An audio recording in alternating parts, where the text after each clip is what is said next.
FPL Gameweek 3 transfer targets. Guys, in today's video we're going to be focusing on the forwards, naming the top 3 forwards I think you should be transferring in, considering people like Ollie Watkins are not performing, Jared Bowen, I'm not even going to mention Full Crook, guys, and a whole lot of other guys. So without further ado, let's get into it.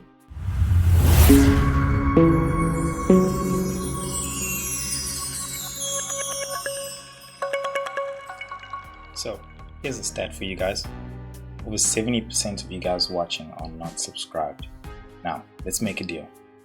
So in the next few minutes, if you guys get the value that you're looking for from this video, please do me a huge favor and hit that subscribe button. It would honestly make a huge difference in helping me and my one-man team, bringing you guys more content throughout the season. So, sounds like a deal? Let's get into it.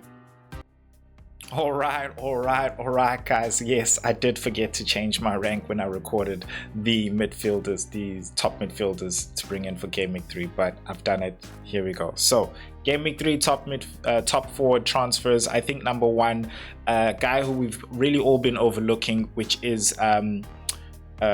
Richarlison there. Sorry, he's 6.7 at 10% own. Bournemouth, that he's going to be playing as well. I think he's really done well. And you've also had Thomas Frank say that he is actually first choice. Mateta is the other option at, I think for me, he's more reliable, knowing that he's also on penalties as well. So it's not a guessing game. So I think with the Aston Villa not necessarily performing both attacking and defensively, that's actually a good game for him.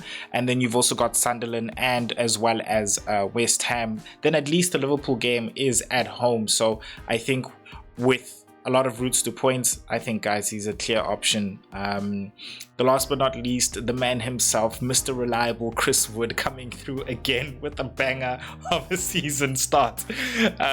It's just honestly a question of like, will he ever underperform, like, or just perform where we expect him to? But look, he's got really great fixtures. He is highly owned, but I mention him because if you don't already own him, then you should. I think, of course, that Arsenal fixtures one to overlook, but I mean, you 3 out of 4 good fixtures, you know.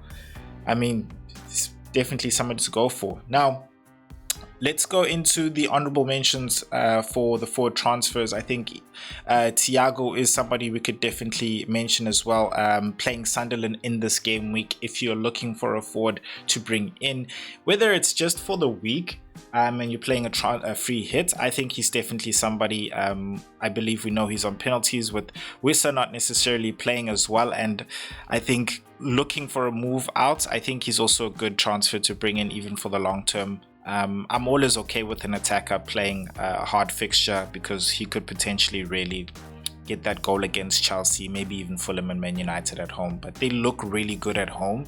So that Chelsea game and the Man United game, I wouldn't be so worried. Number 2, Strand Larsen.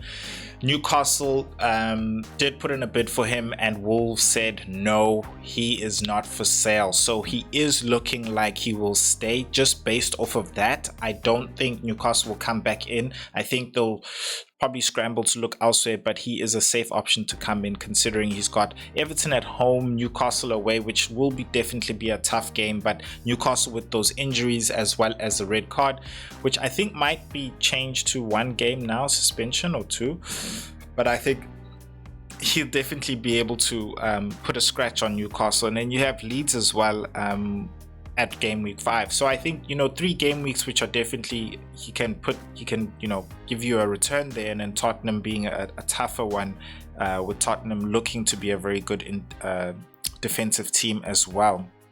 Now, interestingly, I put Šeško here because he hasn't started in the first 2 games, but he has come on, not necessarily looked great, but that Burnley fixture, I would not be surprised if he did come on and become a really good option, because for me it seems like it's the striker who really can get those goals against Burnley. the outlet, really, that person who's like that number 9 that I think is the one that would really get those goals against Burnley. And I think if Sesko starts that game, and it's honestly a if, which is why for me he's like down there in the honorable mentions, and it's really just because of this game. I think if he comes in, that's the game where he bangs, where everybody's like, oh, let's hop onto him. So I put him here because I'm like, well, if there was ever a time you're going to get him, when would it be? I think it would be taking a punt on that game, you know. And look, even if he doesn't start, I think he can come on and do something in that game, right? And the Man City game away definitely will be tough. But I mean, if he bangs in that first game, do you not think that he could do something in that second game as well? You know, he'll definitely be somebody that's tough to contain, considering Man City playing that high line as well. His athleticism, being very fast as well. Definitely get him behind that defense as well. So, guys, you tell me. Let me know in the comment section. But yeah, it's honorable mention. And then Ekatike I put there because, again, he's ticking along, man. 3 goals in 2 games. Honestly, with Isak, without Isak, I think he's going to be somebody that's really hard to ignore. I think it might be one of those like John Duran was when he was at Aston Villa and Ollie Watkins was starting, but he just kept coming on and scoring those goals, man. So yeah, fine. I mean, if Liverpool bring in Isak, we believe he will start, but when will he? Because fine, he's been training alone on the sideline, but match fitness is something entirely different, and as well as form. Ekatike is in form. He's playing Arsenal at home, and I think, of course, if they do manage to score, I believe he could definitely be involved in one of those goals. Of course, I don't expect that to be a high scoring goal, a high scoring game, but nonetheless, I think, you know, his other game weeks are really looking good. So if you just want to be if you just want to go for a good striker and a good team, I think he's basically the man to go for, as well as to get those goals in Liverpool as well. But yeah, guys, that was for me on my top 3 midfield forward transfers. If you want to check out the midfield transfers, which I kept blabbering out, check out the video over here. And you'll see my top midfield transfers, and I'll see you guys in that video. Peace.